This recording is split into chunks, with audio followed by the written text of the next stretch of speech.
Hello students, इस lecture में हम टेंजेंट और नॉर्मल के कुछ और क्वेश्चंस का डिस्कशन करने जा रहे हैं। देखिए फर्स्ट क्वेश्चन में क्या गिवन है, the tangent at any point P for the curve y square equals to x cube. ये सेमी क्यूबिकल पैराबोला है और बोला गया इस पैराबोला के पॉइंट पी, क्यूबिकल पैराबोला के पॉइंट पी पर अपन टेंजेंट ड्रॉ करते हैं और ये टेंजेंट जो है कर्व को एक दूसरे पॉइंट क्यू पर मीट करती है, यानी एक लाइन जो है वो पी पे टच करती है और क्यू पे इंटरसेक्ट करती है इस कर्व को, है ना। और बोला गया अगर ओ ऑरिजिन है then find the slope of OP upon slope of OQ, ये निकालना है आपको। चलिए रफली कुछ बना लेते हैं, कुछ भी बना लिया रैंडम। ये कर्व ऐसा नहीं होता, ये सबको पता है, बस अपने अप्रोच समझ लीजिए। जैसे मैंने इस कर्व के पॉइंट पी पे टेंजेंट ड्रॉ की है ना, और ये टेंजेंट जो क्यू पे इंटरसेक्ट करती है। अच्छा, इस कर्व पर कोई भी पॉइंट सिंगल वैल्यू में लेना, इसकी पैरामीट्रिक फॉर्म क्या होती है, T square T Q. X coordinate कैसे लेते हैं, टी स्क्वायर, एक्स को टी स्क्वायर डालो तो टी पावर 6 बनेगा, वाई की वैल्यू क्या आ जाएगी, टी क्यू, है ना। तो ये पी पे टच करती है, क्यू पे इंटरसेक्ट करती है, तो पी का कोऑर्डिनेट मैंने ले लिया टी स्क्वायर टी क्यू और क्यू का कोऑर्डिनेट मैंने अपर केस में ले लिया टी स्क्वायर टी क्यू। ओ ऑरिजिन है, क्या निकालना है मुझे, ओपी का स्लोप और ओक्यू के स्लोप का रेशियो, है ना। तो ओपी का स्लोप बच्चों क्या होगा, ओ ऑरिजिन है और स्लोप की डेफिनेशन आप जानते हैं y2 minus y1 upon x2 minus x1। तो इसका स्लोप आएगा स्मॉल टी, अगर इसका स्मॉल टी है तो इसका स्लोप क्या आएगा, कैपिटल टी, यानी आपको small T upon capital T निकालना है, टी बाई टी की वैल्यू चाहिए। तो एक काम करते हैं, इस लाइन को पहचानिए, इस लाइन का रोल क्या है, ये लाइन पी पे टच करती है, क्यू पे कट करती है, तो क्या आप इस लाइन के स्लोप को दो डिफरेंट तरह से लिख कर दे सकते हैं, बिल्कुल दे सकते हैं। यहाँ पे टच करती है तो एक बार कैलकुलस से स्लोप आएगा डी बाई डी एक्स से, और एक बार बोलेंगे यार कि क्यू से पास होती है, दो डिस्टिंक्ट पॉइंट से जब पास होती है तो एक बार कोऑर्डिनेट ज्योमेट्री लगाकर स्लोप निकाल सकते हैं और स्लोप को कंपेयर करेंगे, टी और टी में एक रिलेशन आ जाएगा। चलिए कर्व को पहले डिफरेंशिएट कर लेते हैं। तो कर्व की पैरामीट्रिक फॉर्म ये दे रखी है, तो d by by d x, ऊपर y को कर ले, y equal to t q है, चाहे आप सीधा इसी को डिफरेंशिएट कर लीजिए, 2y into d by by d x equal to 3x square. तो d by by d x at point P, 3 into x square means t की पावर 4 अपॉन 2y मतलब 2t क्यू, तो कितना आएगा स्लोप, 3/2t, ठीक है ना,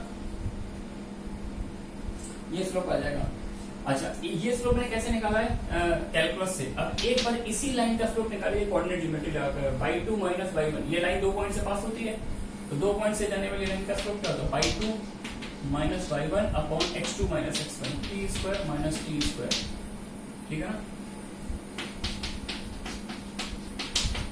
अच्छा, ऊपर नीचे कॉमन फैक्टर में कैंसिल कर सकता हूँ क्योंकि कैपिटल टी स्मॉल टी के इक्वल नहीं होगा, ये अलग पॉइंट है, ये डिफरेंट पॉइंट है, तो एक फैक्टर ऊपर नीचे कैंसिल कर दिया, T square plus T square plus T T,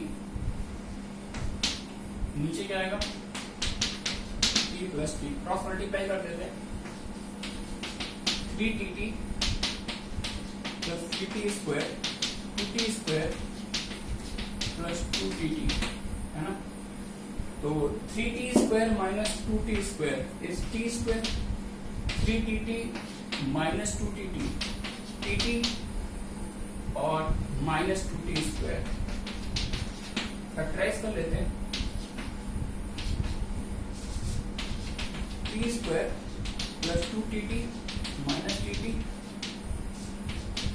minus 2t square, t common ले लिया, t प्लस 2t और माइनस टी कॉमन ले लिया, t प्लस 2t, तो t माइनस टी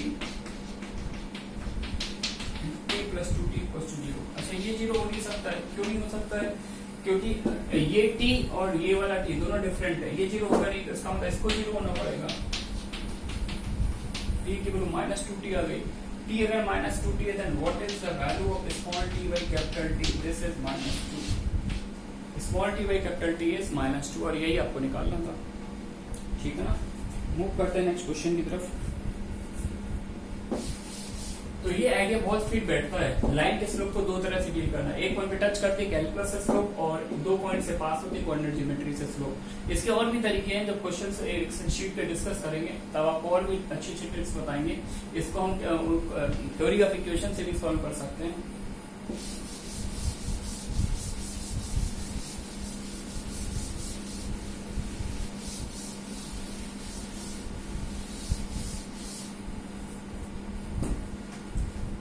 चलिए मूव करते हैं आगे। Next question, tangents are drawn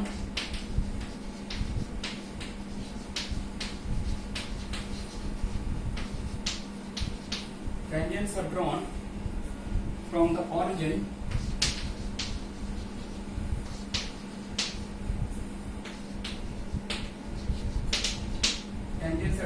the origin to the curve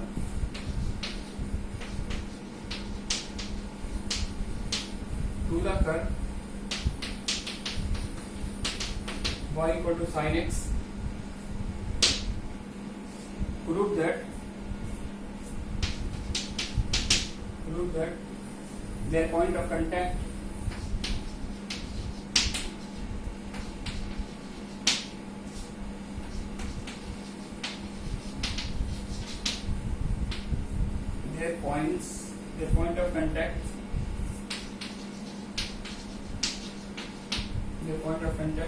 lie on the curve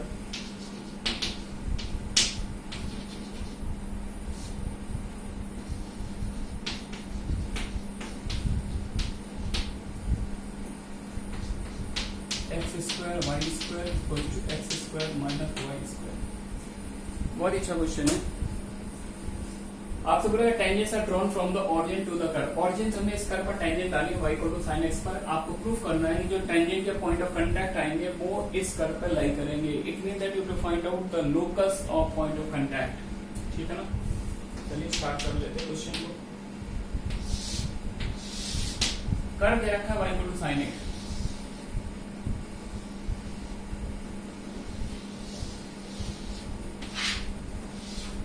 तो इस तरह से साइन वेव ट्रैवल कर रही है, और मैं क्या काम कर रहा हूं, मैं ऑरिजिन से इसकी डिफरेंट ब्रांचेस पर टेंजेंट डाल रहा हूं। ये टेंजेंट डाली है, ये टेंजेंट डाली है, इस तरह से टेंजेंट पास हो रही है ना। मुझे क्या चाहिए, पॉइंट ऑफ कांटेक्ट का लोकस। तो ये सब कोऑर्डिनेट ज्योमेट्री का अपन पढ़ते हैं, जिसका लोकस निकालना होता है पहले उसके कोऑर्डिनेट को कुछ h के लेट कर लेते हैं, है ना। अब इस ओपी लाइन को देखो, बहुत ध्यान से अच्छे से देखो, क्या इसके स्लोप को दो डिफरेंट मैनर से लिख कर दे सकते हो? बिल्कुल दे सकते हैं। ये लाइन जो है पॉइंट पी पर कर्व को टच करती है तो डिफरेंशिएट करके कैलकुलस या स्लोप निकाल सकते हैं। एक बार बोलेंगे यार ये लाइन दो गिवन पॉइंट ओ पी से पास होती है, तो दो पॉइंट के कोऑर्डिनेट पर slope y2 minus y1 upon x2 minus x1। तो एक बार कैलकुलस से स्लोप निकालो, एक बार कोऑर्डिनेट से स्लोप निकालो, चीजें रिलेट हो जाएंगी। तो कर्व दे रखा y equal to sin x, differentiate कर लिया, dy बाई dx आ गया आपके पास cos x, dy by dx at the point P।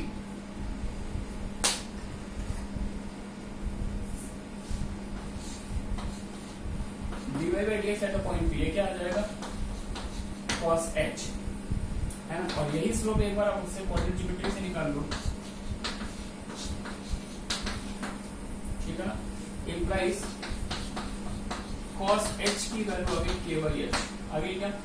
अच्छा, ये point h comma k curve पर लाई करता है, तो इक्वेशन को सेटिस्फाई करेगा। तो k इक्वल टू क्या आ गया, sin h आया फिर। तो sin h की वैल्यू k है, cos h ये दे रखा, sin h cos h पता है, तो वी नो दैट एक ट्रिग्नोमेट्रिक आइडेंटिटी पढ़ा हुआ हम लोगों ने, sin square h plus cos square h equal to 1।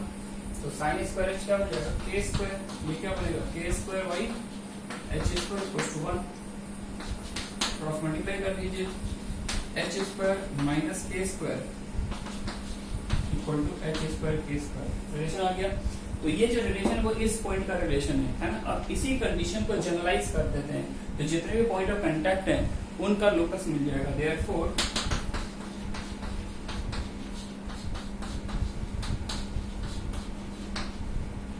locus of point h, k is x square minus y square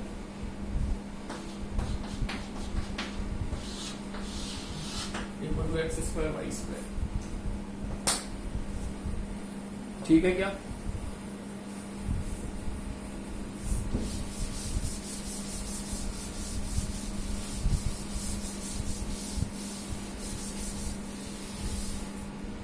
next question,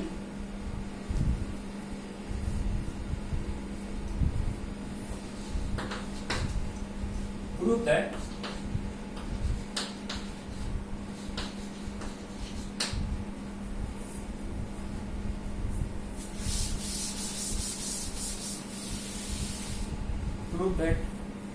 all points on the curve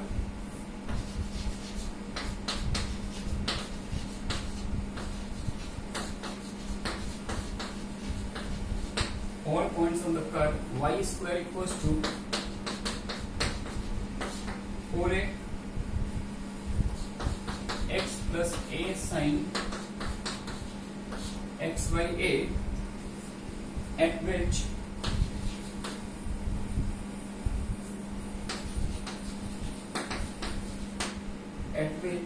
the tangent is parallel to the x-axis.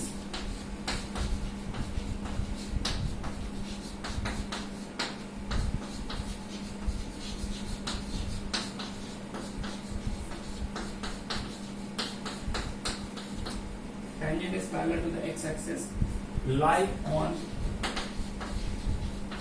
a parabola. Similar problem है ना? आपको क्या different कर दिया हुआ है। मैंने बोला है कि इस कर्व पर वो वाले सारे पॉइंट जहां पर टेंजेंट एक्स एक्सिस के पैरेलल जाती है, इस कर्व के बोले सारे पॉइंट जहां पर टेंजेंट एक्स एक्सिस के पैरेलल जाती है, बोले सारे पॉइंट एक पैराबोला पे लाई करेंगे। ये प्रूफ करना है ना? तो मैंने पॉइंट लेट कर लिया, point x P H comma के मैंने लेट कर लिया। पॉइंट एच कॉमा के पर जो मैं टेंजेंट बनाता हूँ इस कर्व पर, तो वो टेंजेंट एक्स एक्सिस के पैरेलल जाती है। अच्छा, नोट में लिखा है अगर टेंजेंट एक्सिस के पैरेलल हो तो dy by dx क्या हो जाएगा? 0। तो वहां से dy by dx निकाल लेते हैं, डिफरेंशिएट कर लेते हैं। तो 2 by dy by dx और अंदर आ जाओ 1 plus a sin of x by a का cos of x by a और x y का फिर से करना पड़ेगा डिफरेंशिएशन इनटू 1 by a। ये कैंसिल हो गया और इसको मैंने 0 कर दिया, तो dy by dx की वैल्यू 0 होनी चाहिए, है ना? तो ठीक है, कर सकते हैं। तो cos of x by a और h by a लिख देते हैं क्योंकि पॉइंट h पर चाहिए था। cos of h by a कितना आ जाएगा आपके पास? -1। अच्छा, cos of h by a -1 है तो sin of h by a 100% 0 होगा। ऐसे लिख सकते हैं cos square h by a plus sine square h y, इन दोनों का सम 1 होता है, तो इसको यहाँ पर यूज कर लेते हैं। 1 से 1 कैंसिल हो गया, तो साइन ऑफ एच वाई ए ये कितना आ गया? 0। सही है बच्चों? अच्छा, इस टेंजेंसी पॉइंट को मैंने एच कॉमा के लेट किया था, तो ये पॉइंट कर्व पर भी लाई करेगा, इसको कर्व पे लाई करा दीजिए। तो k square equals to 4a into h plus a sine of h by a। बच्चों समझ में आ रहा है? अगर टेंजेंट एक्सिस के पैरेलल है तो देखिए sine of h by a की वैल्यू क्या है? 0। Sine of h by a को 0 डाल दीजिए, then you get a very beautiful result. What you get? k square equals 4h। h और k में रिलेशन आ गया, therefore locus of point f comma k is, locus क्या निकालेंगे? h को x रखो, k को y, y square equals to 4x। ये लोकस आ गया, लोकस इज अ पैराबोला। ठीक है क्या? आगे मूव करते हैं।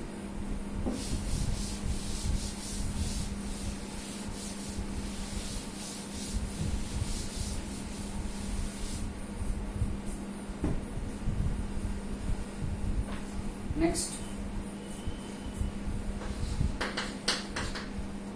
Find the equation of tangent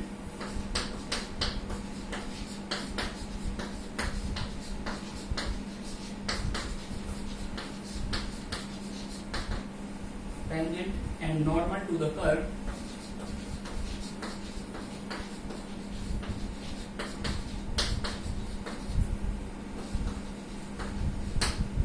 हैं हम tangent and normal to the curve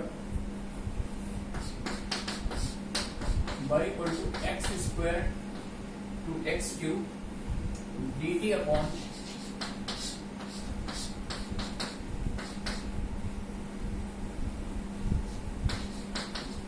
√1 plus t square at x equal to 1। इस फॉर्म में फंक्शन दिया है, नो प्रॉब्लम। तो मेरे से बोला गया ये जो कर्व दिया हुआ है, कर्व वही है कि पहले आप इसको इंटीग्रेट करोगे, इंटीग्रेट करने में ये t का फंक्शन रहेगा और उसका जब लिमिट अप्लाई कर दोगे तो y x का फंक्शन बन जाएगा, कोई एक कर्व वाली फॉर्म आ जाएगी। और उस कर्व के x इक्वल टू 1 पे मुझे टेंजेंट भी चाहिए और नॉर्मल भी चाहिए। तो सबसे पहले एक काम कर लेते, x को 1 पुट कर देते और y कोऑर्डिनेट निकाल देते। तो जैसे आप x को 1 डालें, ये लिमिट भी 1 बन जाए, ये भी लिमिट 1, दोनों लिमिट सेम हो जाएंगे तो इंटीग्रल की वैल्यू क्या आ जाएगी 0। तो x इक्वल टू 1 y 0 आ गया। तो पॉइंट तो पता लग गया, पॉइंट क्या है 1,0। पॉइंट पता लग गया। अब क्या निकालना, स्लोप। स्लोप मतलब dy by dx है ना। तो जब डेफिनेट इंटीग्रल की लिमिट वेरिएबल क्वांटिटी होती है, जब डेफिनेट इंटीग्रल की लिमिट वेरिएबल क्वांटिटी होती है तो इंटीग्रल साइन के अंदर डिफरेंशिएट करते हैं हम लेबनीज रूल से। कैसे करेंगे, लेबनीज रूल लगाएंगे। लेबनीज रूल होता है अपर लिमिट का फंक्शन इनटू अपर लिमिट का डिफरेंशिएशन। यानी एक बार t के प्लेस पर अपर लिमिट डाल दो, अपर लिमिट का फंक्शन इनटू अपर लिमिट का डिफरेंशिएशन, माइनस एक बार t के प्लेस पर लोअर लिमिट डाल दो और लोअर लिमिट का differentiation. dy by dx equal to क्या बोला था, अपर लिमिट का फंक्शन, एक बार t की जगह डालो अपर लिमिट, तो 1 प्लस x की पावर 6 इनटू अपर लिमिट का differentiation 3x square minus lower limit का फंक्शन, एक बार t की जगह x स्क्वायर डाल दो इनटू लोअर लिमिट का डिफरेंशिएशन। रिपीट कर देता हूं, ये लोगों ने लेबनीज रूल ना पढ़ो, इंटीग्रेशन पढ़ाया भी जाएगा आपको डेफिनेट इंटीग्रेशन में। अपर लिमिट का फंक्शन इनटू अपर लिमिट का डिफरेंशिएशन माइनस लोअर लिमिट का फंक्शन इनटू लोअर लिमिट का डिफरेंशिएशन। ये डिवाइडेड डायरेक्ट निकल आया है ना।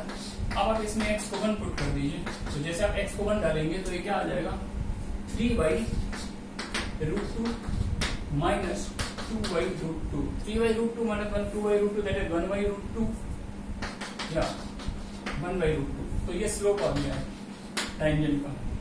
तो therefore equation of tangent point है 1,0, स्लोप है 1/√2। तो टेंजेंट की इक्वेशन आएगी y minus y1 m into x minus x1 और नॉर्मल आ जाएगा y minus y1 normal to negative reciprocal minus √2 into x minus x1। ये नॉर्मल आ जाएगा। ठीक है क्या, ठीक है। तो बस इतना ही रखते हैं, बाकी प्रॉब्लम अपन नेक्स्ट लेक्चर में कवर करेंगे। और नेक्स्ट लेक्चर में एक अच्छा थ्योरी वाला पार्ट पढ़ेंगे, angle of intersection of two curve. दो कर्व में एंगल ऑफ इंटरसेक्शन कैसे निकालते हैं। Okay, thanks for watching.